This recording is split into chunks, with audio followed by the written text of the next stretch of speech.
Assalamualaikum warahmatullahi wabarakatuh. Ketemu lagi dengan aku Indah di Punya Ayaran. Gimana kabar sahabat semua? Semoga baik-baik aja ya. Di video kali ini aku akan menjawab pertanyaan, bisa bilang juga permintaan dari seorang teman yang bertanya tentang seperti yang kalian lihat di judul, bagaimana cara membuat workshop online. Tapi sebelum aku memaparkan step-step yang aku pakai ya berdasarkan pengalaman ya, kalian silahkan subscribe, like, dan komennya. Aku tunggu ya. Thank you.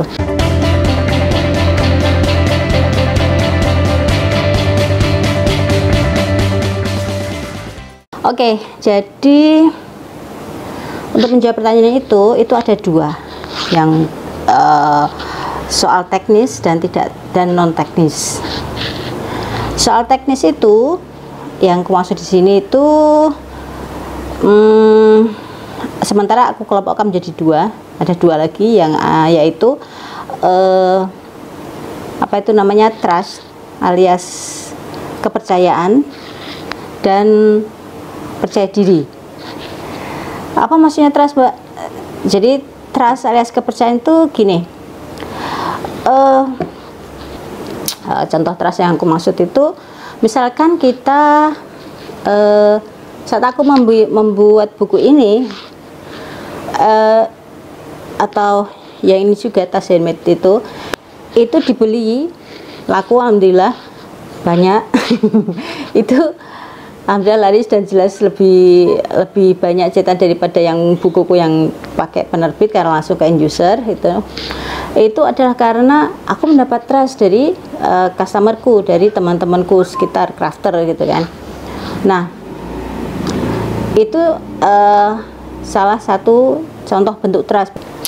Atau gini, bisa juga contoh lain adalah pekan kemarin aku membuka workshop online untuk basic video editing.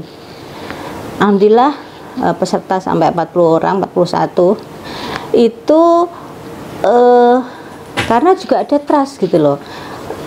Dari selain karena juga ada trust, orang bisa trust kenapa bahwa Bu Indar ini bisa mengajarkan cara editing video yang basic dengan pakai HP saja, hanya pakai HP. Itu karena aku sudah bisa membuktikan bahwa aku punya channel YouTube ini loh gitu kan, yang Ayaran Indar, dan sekarang aku alhamdulillah bikin satu lagi judulnya Ayaran Needleworks DIY. Itu merupakan bukti untuk istilahnya apa ya, membeli trust dari orang yang sama sekali belum tahu aku. Kalau yang udah tahu malah lebih bagus lagi gitu, karena artinya trustnya sudah terbangun gitu kan. Nah seperti itu loh yang dimaksud dengan trust itu, bahwa kita bisa memberi rekam jejak perjalanan kita, kemampuan kita di bidang yang akan kita ajarkan ke orang lain. Nah terus yang kedua selain trust itu adalah percaya diri. Percaya diri, confidence itu berbeda dengan overconfidence ya.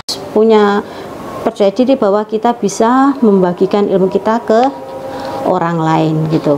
Nah kalau pada dan sebentar aku tambah sedikit lalu aku cut dulu.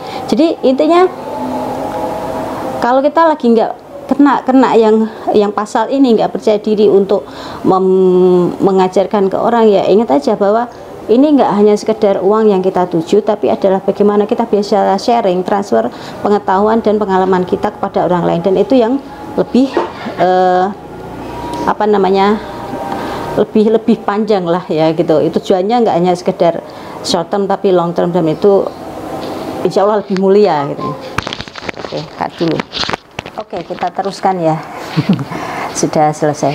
Jadi tadi faktor non teknis yang aku breakdown menjadi dua, yaitu trust alias kepercayaan dan confident alias percaya diri.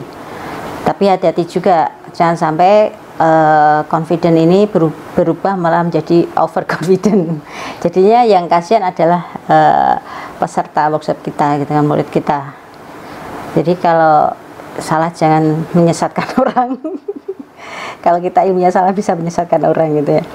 Oke, faktor yang kedua yaitu faktor teknis. Nah, ada seorang, oh ini aku kutip dari Om Pak Le, Malcolm Gladwell. Katanya gini, seseorang akan menjadi ahli dalam suatu bidang tertentu yang diinginkan setelah dia melakukan atau mempelajari dalam waktu 10.000 jam. Jadi di sini selain 10.000 jam itu, yang kalau dibagi dengan, katakan kita kerja 9 to 5 gitu kan, dari Senin sampai Sabtu itu 48 jam, itu ada akan di 10.000 dibagi itu, kenanya berapa ya? 200 sekitar 208 hari kerja. Itu enggak nyampe setahun ya, karena setahun kan 265 hari. Tapi kan 265 hari itu belum termasuk yang Sabtu hari Ahad itu kan. Oke, kita nggak mau menghitung hari. Nanti kayak Mbak yang lagi sekarang menghitung hari. Gue dulu suka nyanyi loh. Aduh, oke, iklan itu. Oke, sebentar, tadi balik lagi. Jadi yang ingin aku itu ini ada selain waktunya, ya katakanlah kita rata-rata setahun lah kita melakukan dan mempelajari.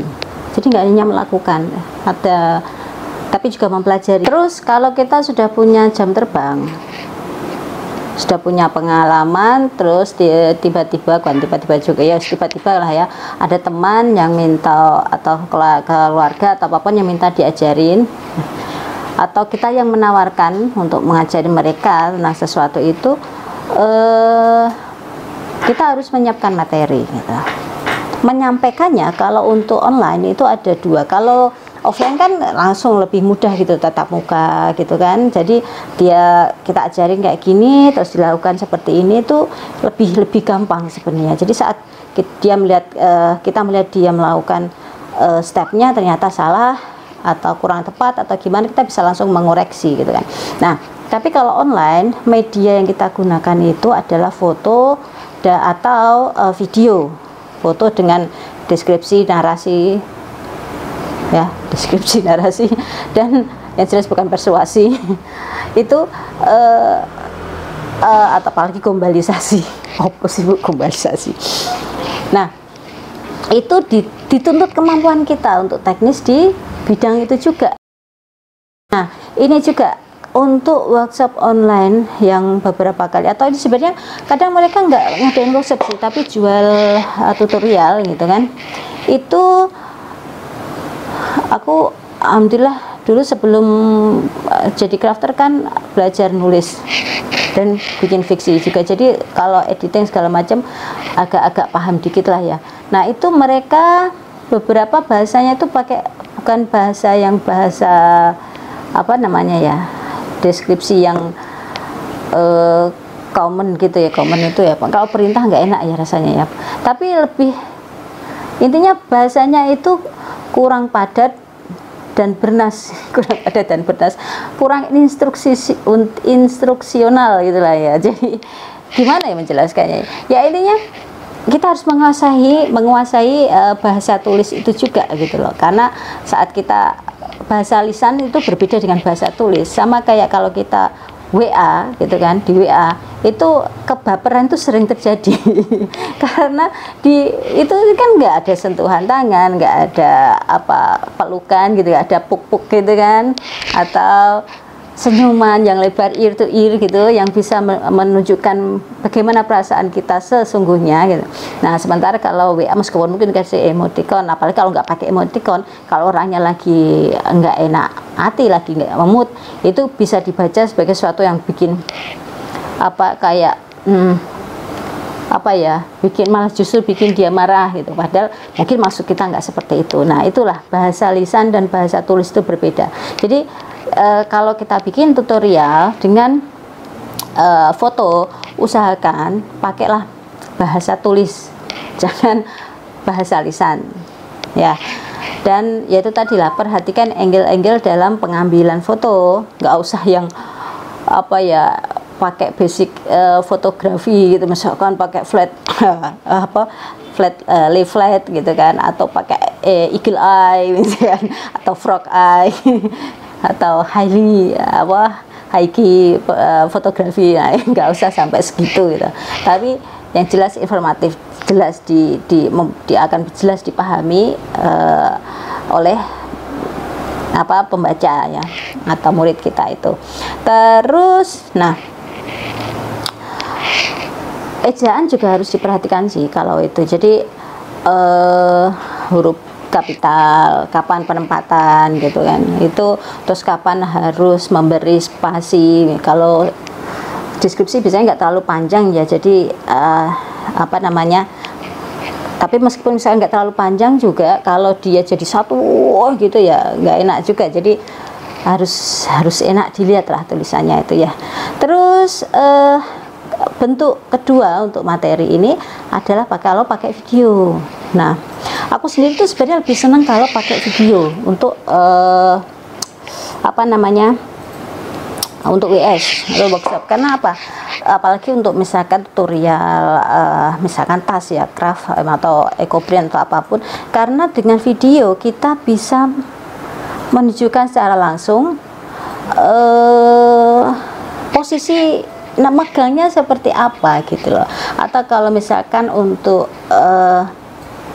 ecoprint itu cara gulung bahannya itu seperti apa, sehingga cara menggulung dan mengeratkannya, menalikannya itu seperti apa. Nah, sampai sekencang apa itu bisa lebih terekspresikan, tertuang kalau pakai video instead of pakai foto. Karena aku mengalami aku workshop online workshop online lah ya, itu sebenarnya aku udah tahu dari awal beliau ini nggak bisa bikin video ngakunya kan, jadi pakai foto dan segala macam gitu kan. Nah, meskipun dia bilang bisa untuk WA tanya konsultasi segala macam, tapi tetap juga jawabnya kan ya pakai foto lagi. Jadi agak susah gitu loh. Jadi kalau kalian mau workshop online, sebaiknya aku sarankan pakai video, dan bikinlah video yang informatif gitu ya. Dan kalau perlu detailin sekalian gitu kan. Terus nah, kalau sudah bikin materi, kalau kita sudah punya terus segala macam tadi, terus kita sudah bikin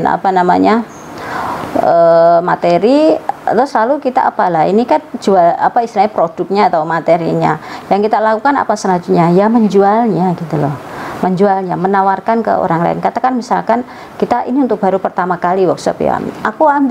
Aku lupa sih siapa dulu yang nawarin atau dia yang minta diajarin. Aku pertama kali ngajar itu workshop ke namanya Riri Rajut, teman dari Crafter Depok. Nah, itu murid pertamaku gitu. Coba tawarin dulu ke ring 1 gitu. Ring 1 itu teman-teman terdekat kita gitu kan, atau teman komunitas kita. Kalau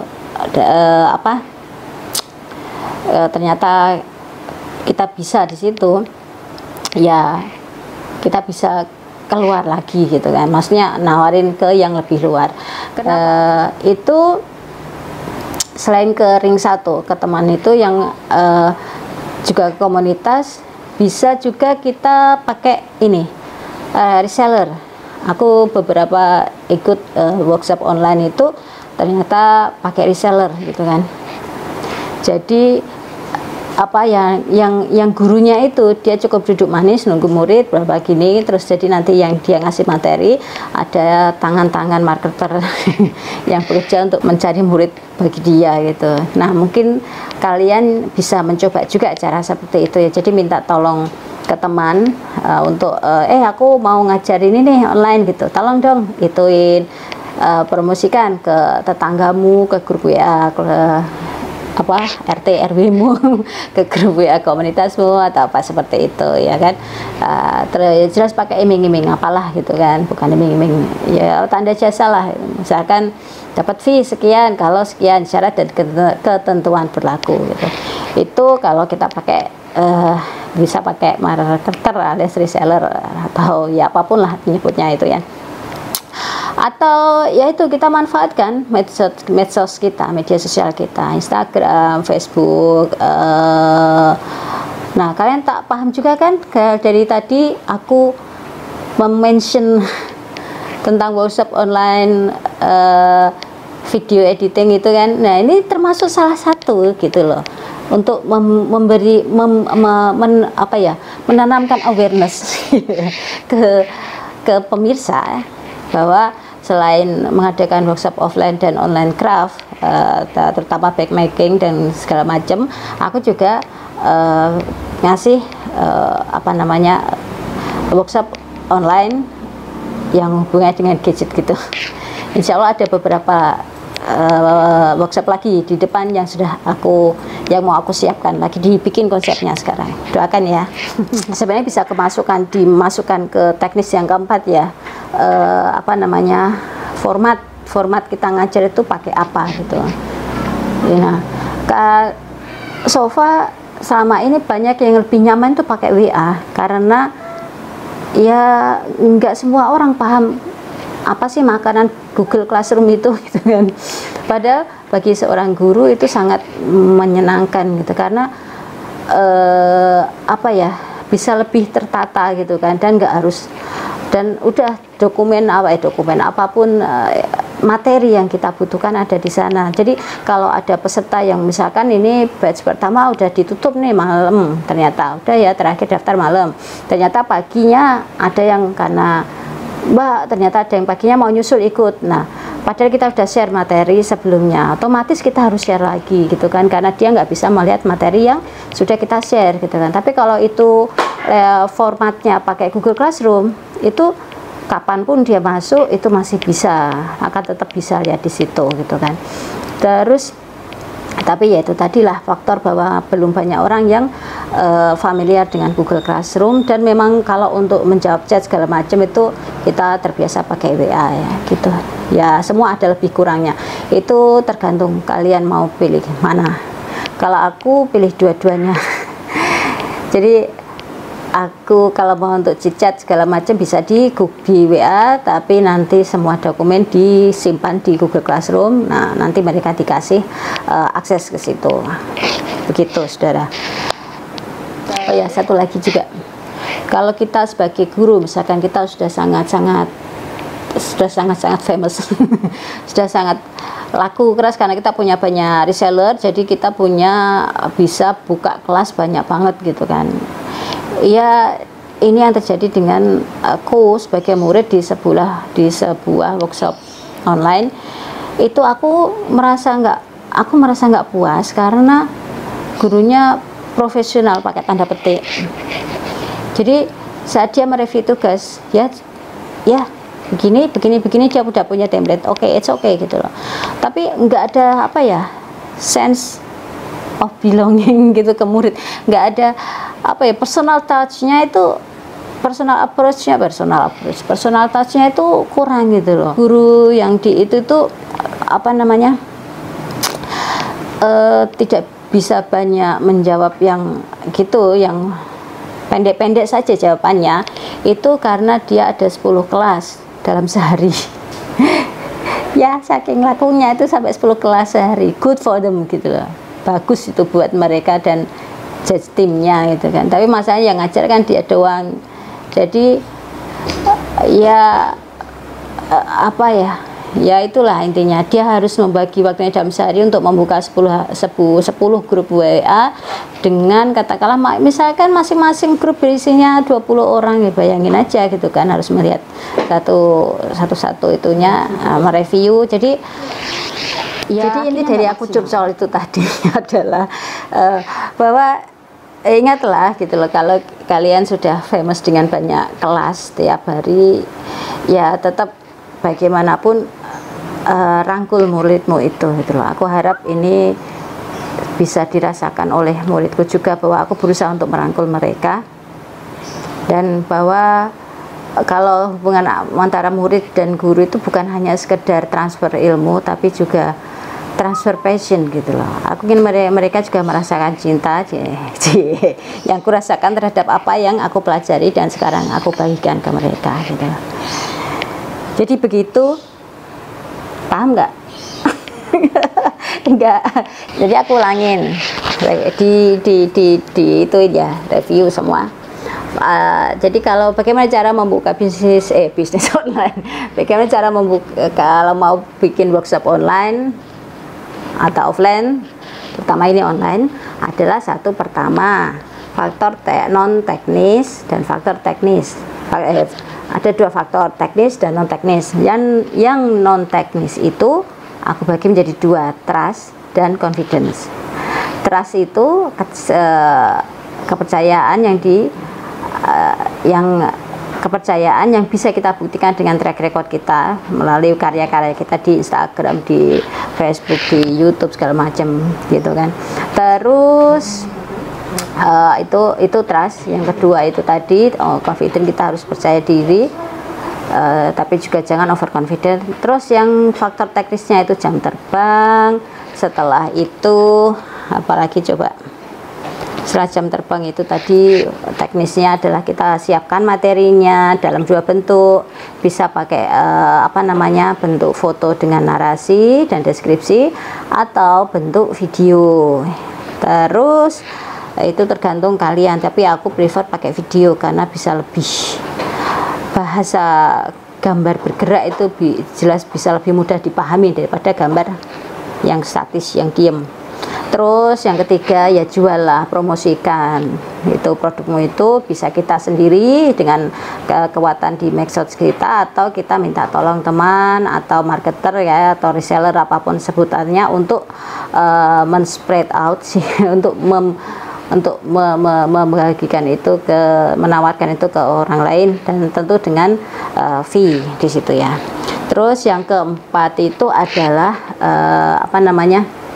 format seperti apa yang akan kita pakai untuk transfer ilmu itu tadi. Kalau online ya, yaitu bisa pakai grup WA atau pakai Google Classroom atau grup Facebook atau apapun itu, tergantung kita dan tergantung kebiasaan atau bagaimana mudahnya buat peserta gitu. Jadi kalau kita lebih suka Google Classroom ya jangan maksa juga gitu loh. Kalau ternyata peserta workshop kita ternyata lebih familiar memakai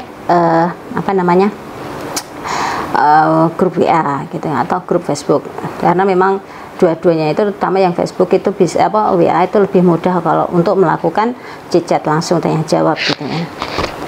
Oke, jadi dan after sale-nya itu tadilah, jaga bahwa ini bukan hanya sekedar transfer ilmu, tapi juga kalau aku bilang transfer passion gitu loh, transfer kecintaan kita pada sesuatu yang kita ajarkan itu ke murid kita. Jadi mereka belajar meskipun bayar, tapi mereka akan mengelaborasi akan mengulik itu dengan cinta juga gitu. Dan sesuatu yang dilakukan dengan cinta itu akan lebih ringan. Jadi saat melakukan mereka nggak akan menganggap ini tugas dari guru kan, tapi ada lebih ke sesuatu yang menyenangkan gitu saja. Semoga kamu yang sudah pesen, yang sudah tanya pertanyaan ini bisa puas dengan jawabanku. Kalau enggak ya udah japri aja lagi ya. Nanti kita rasan-rasan lagi. Dan atau kamu yang tidak pesen ini tapi merasa terbantu dengan penjelasanku, jangan lupa untuk subscribe, like dan komennya aku tunggu. Dan sekarang aku kalau untuk video tentang tutorial yang DIY itu aku pindah khusus di di channelku yang baru ya, Ayaran Needleworks DIY. Tolong silakan di subscribe di sana karena subscribe masih dikit sih ya. Nunggu biar bisa dimonet sama Om Google ya. Oke, dan alhamdulillah yang untuk channel ini kemarin sudah gajian perdana setelah sekian tahun. Jadi kalau kalian mau tahu perjalananku ini, silahkan komen juga ya.